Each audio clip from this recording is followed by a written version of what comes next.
ในเวลานั้นพระเยซูเจ้ากล่าวกับพวกยิวอีกว่าเฮากำลังจะไปพวกเจ้าจะซอกหาเฮาและพวกเจ้าจะตายคาบาป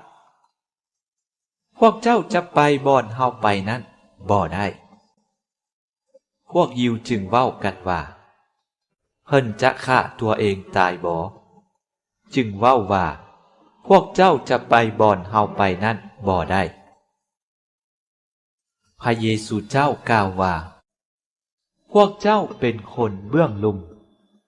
เฮาเป็นคนเบื้องบนพวกเจ้าเป็นชาวโลกส่วนเฮาบ่แม่นชาวโลกเฮาได้บอกพวกเจ้าแล้วว่าพวกเจ้าจะตายคาบาปแม่นแท้ถ้าพวกเจ้าบ่เชื่อว่าเฮาแม่นผู้เป็นอยู่พวกเจ้าก็จะตายคาบาปพวกเขาจึงทูลพระองค์ว่าท่านแม่นผู้ใดพระเยซูเจ้าตอบว่าแม่นคือเฮาได้บอกพวกเจ้าแล้วเฮายังมีหลายเรื่องต้องเว้าและตัดสินเกี่ยวกับพวกเจ้าแต่ผู้ที่ได้ทรงใช้เฮามาเป็นผู้สัตย์จริง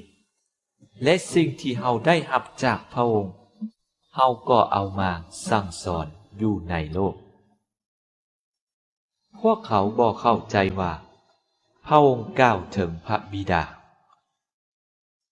พระเยซูเจ้าจึงกล่าวต่อไปว่าเมื่อพวกเจ้าจะยกบุตรแห่งมนุษย์ขึ้น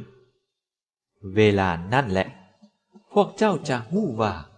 เฮาแม่นผู้เป็นอยู่และเฮาบ่ได้ทำสิ่งใดตามลำพังเฮาเองแต่เฮาเว้าสิ่งที่เฮาได้เรียนรู้มาจากพระบิดาและผู้ที่ได้ทรงใช้เฮามาอยู่นำเฮาพระองค์บ่ได้ปะให้เฮาอยู่ผู้เดียวย้อนว่า